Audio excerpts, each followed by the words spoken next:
What happens when life gives you ducks? You make some silly nonsense. With Deadpool, of course. Let's start at the beginning. If you don't follow me on my socials, my girlfriend hid 150 miniature ducks around my house last year. They were numbered, but it still took me 3 months to find them all. I found 98% of them in the first couple days. There may have been some misnumbering issues, as well as forgetting where some were put. I found the last one while working on last year's Halloween project. I put them aside, figuring I'd come up with something to do with them at some point. Every now and again they would catch my eye, and one day I thought, who the hell would take a bath with 150 ducks? Here comes a new challenger! Deadpool. Of course, it was the only choice. I immediately hit eBay to find the right figure. Almost immediately I found it. Marvel Legends series Build-A-Figure Deadpool. He's got on heart boxers and slippers. Perfect for this project. With my previous builds, there's been some wiggle room with scale. But this one, everything had to be correct. So I wasn't about to make everything from scratch. We all have to start somewhere. I had originally bought a pre-made scale dollhouse that could be used as a bathroom, but it was far too small. I used the wall height as a template for my version. I found this toilet and tub combo at a flea market while on vacation that fit the aesthetic style that I was looking for. It took me a while to track down all the other items. A few Temu orders later, and I had all the nonsense I needed. I got a much larger base and cut down some foam to size and mocked up the placement of the tub and toilet. Since that tub and toilet were in an older style, I thought wood floors would be appropriate.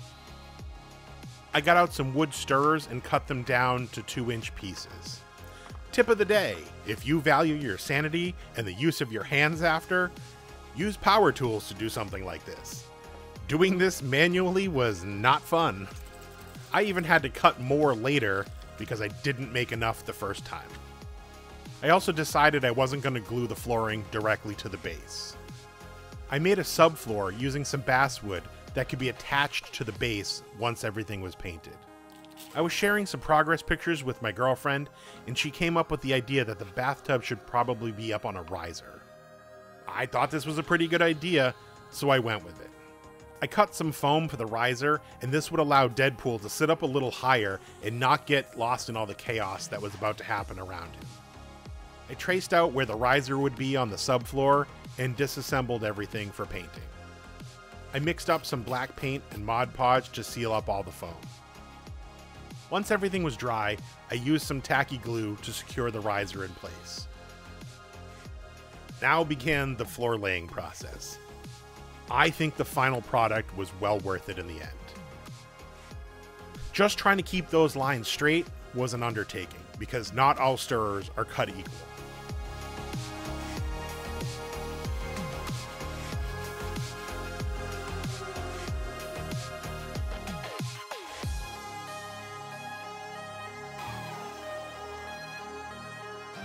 And then the sink came in, so let's get that in there and see how that looks.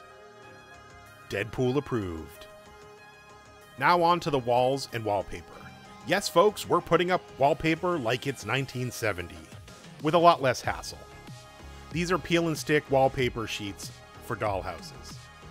I was aiming for obnoxious, and I found it. Once those were stuck down, I glued the walls in place and started measuring some basswood to finish off the edges of the diorama. The pieces of foam I had used for the walls had some dents and the edges weren't as crisp as I wanted them to be, so I wanted to make sure everything was nicely squared off. I also painted and glued sheets of basswood to the back for wall stability, as well as having a finished look all around. While that glue was drying, I got to work staining the hardwood floor. I used a watered-down version of the same stain that I used for the Boba Fett blaster. After applying it, I wiped away as much as I could, and then came back in with some 91% rubbing alcohol to remove as much of the surface stain as possible while leaving the darkened grain of the wood. Was this the best way? I don't know. It worked well in my test pieces, so I went with it. Once that had dried, I used some burnt sienna ink on a sponge brush and brushed the whole surface. It also wouldn't be one of my projects without me spilling something. I wiped away any extra so it wouldn't look too red, but more old wood color. It did look a little bit like a crime scene when I was done. Before gluing those finished pieces on, I painted them with black 3.0. I wanted the edges of this diorama to look clean and seamless. I glued on the flooring and edge pieces and let them dry. While that was drying, I cut and painted some baseboard molding to tie everything together and to cover up any gaps between the walls and the floor. I set that aside to tackle one of the things I was dreading: removing the numbers from 150 ducks. Rubbing alcohol alone was not cutting it since they were put on with Sharpie. I had to break out the hard stuff. That worked like a charm. With that out of the way, I got onto a few more special details I wanted to add in. The top of the mirror that came with the sink had this thing that looked like a unicorn horn, so I decided it needed some rainbowing. I also knew I needed some more things to adorn the walls with. I found a picture of Deadpool in the tub with rubber ducks. That is something he would absolutely have up on his wall, as well as a couple other images that fit the motif I was going with. I cut up some clear plastic from some old posters to make the glass and painted the frames a really gaudy gold color, because why not? It's Deadpool, he would absolutely do that. Maximum effort. Before I worked on the tub, I wanted to get some other elements glued in place. The sink, the toilet, the mirror, the picture frames, a couple of outlets and a light switch, and a few rolls of toilet paper.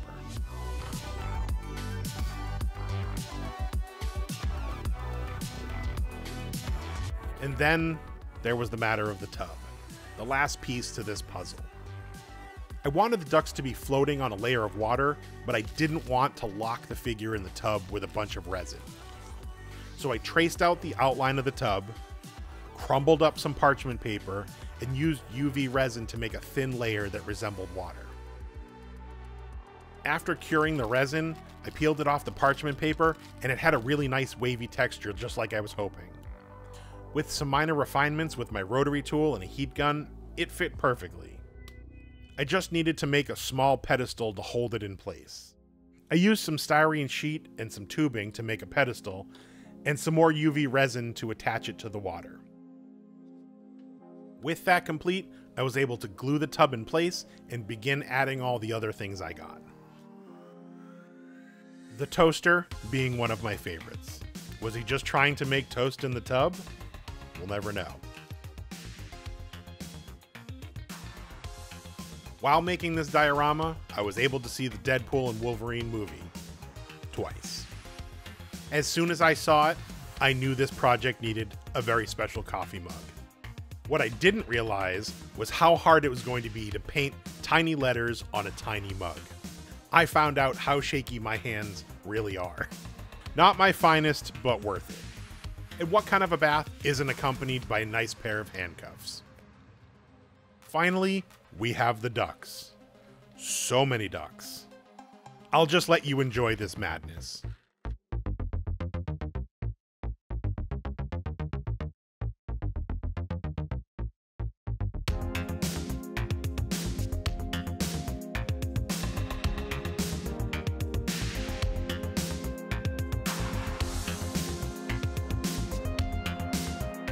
I added a few more items. Let's see if you can spot them in the turnarounds.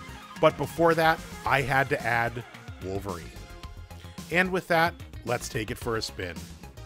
And since I can't use the music that we all want me to use, I think this is pretty apropos.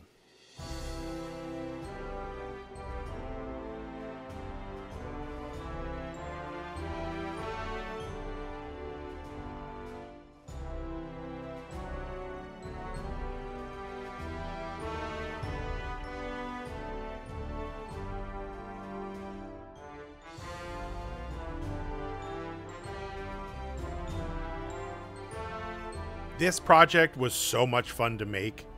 Thank you to my girlfriend for starting all of this nonsense. I hope you enjoyed it.